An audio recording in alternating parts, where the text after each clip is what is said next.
We should take comfort that while we may have more still to endure, better days will return. We will be with our friends again. We will be with our families again. We will meet again. Okay, so I put the feelers out yesterday, a letter to my new home on YouTube, where I take all that I do and actually place a bit of structure around it, because I'm not like some of these incredible YouTubers on here where they go and research and they find out the latest. I just touch upon how I feel watching this all roll out in front of me in any situation that affects me, and I speak out on it with my own personal lived in experience of growing up in abuse, going through the aftermath, and spending a lot of my time sat in my emotions, so experiencing pain and relating to other people's. So a letter to today is a letter to the royal family. Now, if you are anti-monarchy, I suggest you turn away now, because you're not going to like what you hear from me today. A letter to you, the royal family. Me, I'm just a person, a people. You don't know me, but I do you. I am writing this open letter, something you will never read, but I think some people need to feel. And I mean the people who have supported and defended you. The ones who came out to stand alongside you, for witnessing all that you have faced over the last few years has not been a comfortable watch. I have watched you throughout my lifetime, and never did I ever think I would see such pain on my screens before me. First Philip, and Charles, I've got to say this was the moment for me where I see a real vulnerability as you left his hospital bed that day, a face in you I will never forget. A connection of understanding you for the first time, as that mask you had perfected in protection of you had cracked, or maybe saying goodbye to him for the last time. The pain in your eyes did not fail. I wonder if this moment was always going to be the one to connect you to us all along, or was this mixed with your son doing all he could and not for good?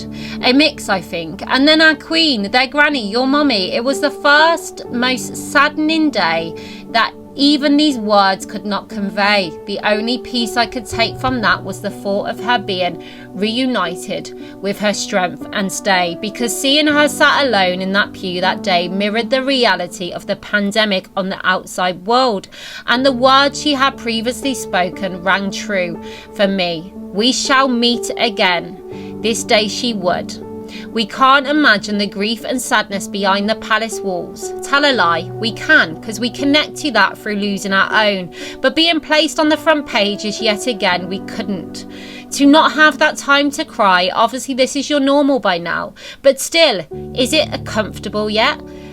But nevertheless, something you were born into, something only you and your family can relate to. All these devastating moments of heartache through a nation and commonwealth shared with you. The presenters on TV coming out dressed in black, as this is the format. London Bridge is down. The plan practiced and rehearsed time and time again, yet in the cold light of day, surely nothing can prepare you for this way.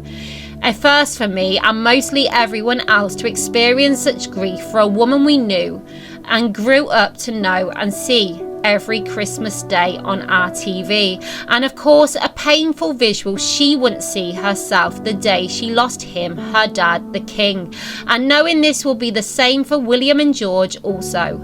A dark thought. This is succession and tradition, your world, where you have all the wealth living in a palace, yet this painful burden also bestowed. This marvellous choreographed production where these magical and untouchable traditions stand out before yourself that have carried on for hundreds of years, whilst in the backdrop you had all these family attacks, insults and slurs with no care for your mental health and the impact. The only privacy you shared whilst alone with loved ones had been sold to the world to be used against you, and easy access on full view as you were dealing with a very sad but new. Your reality and truth, like I say, only your family can relate, yet you had one selling out on you. It all turned sinister very quickly, in my view, as quickly I was thinking, how could you? watching the attacks and threats to your family for the words they shared without a care was so damaging, so savage. Leaks we were watching pour out day after day with no evidence or receipts, I may say. The most dangerous game of them all one could play, and of course all eyes were on you, as we too were included.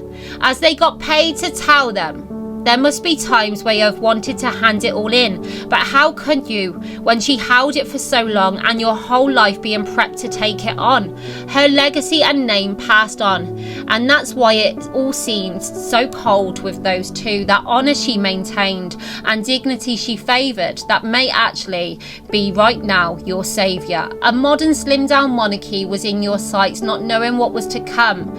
Charles, I wish you well in the battle you are facing, in which sadly so many can relate and are taken. As for the boys, I would say to you, there is no helping the one, but the other has so much to come. As her legacy, this country is really depending on him and on you to see this through. He didn't want any of this, and neither is he deserving, and needs to be placed first. For I want my children to paint their children's faces in red, white and blue, and have street parties into the early night to celebrate with you.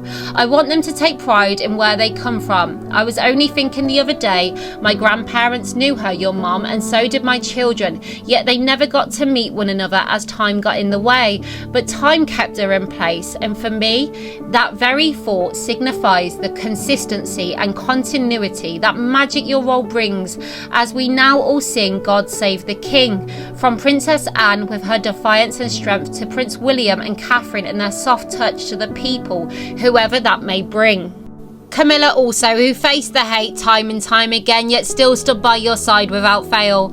For each and every member of your dysfunctional family, minus a few now, in how they represent our own.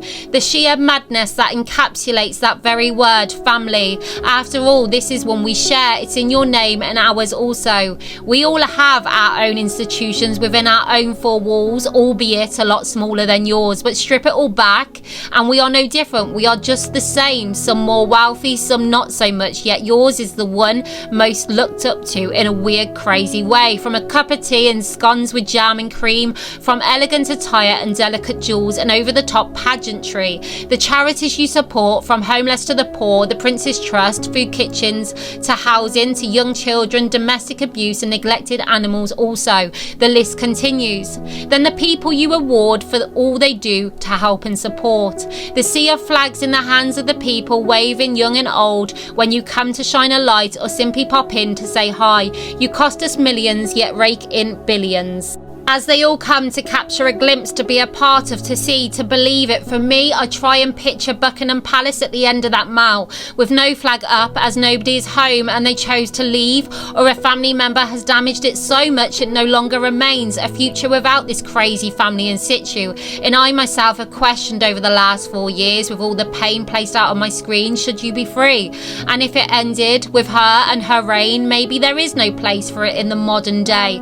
But then I see you holding it all together and continuing no matter the weather. I see the progression that you are trying to achieve and the past you are trying to overcome, as we all get used to a new hymn song. And I would just like it to stay put. With William and Catherine and their children at the helm, one day I see a future.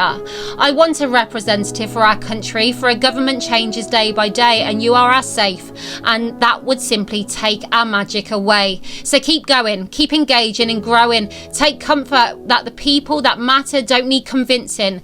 However, do not doubt they will question you when they think they need to, for the life you live seems nothing but sublime, and it's hard out here working 9 till 5, but ultimately you are our package, our strength and stay. But the ones who chose to stray, the ones who break that trust, we the people have no time for they chose another way. They chose to get wrapped up in themselves for fame. They chose to disgrace our country and name and be placed out our way. For those we refuse to pay. I shall wrap it all up now by saying never complain and never explain is your staple, and at times over the last 4 years I would have loved you to come out and place yourself first, but then I think it would have added to the circus, so I'm glad you didn't and simply continued doing what you do, making a priority out of this country, the Commonwealth, and removing that doubt. You continued helping and representing, you carried on in the right way, and we thank you for doing it in that way with honour, dignity and integrity, and I believe if she were here today she would be proud that you chose that way. Long live the king. Signed, The Aftermath.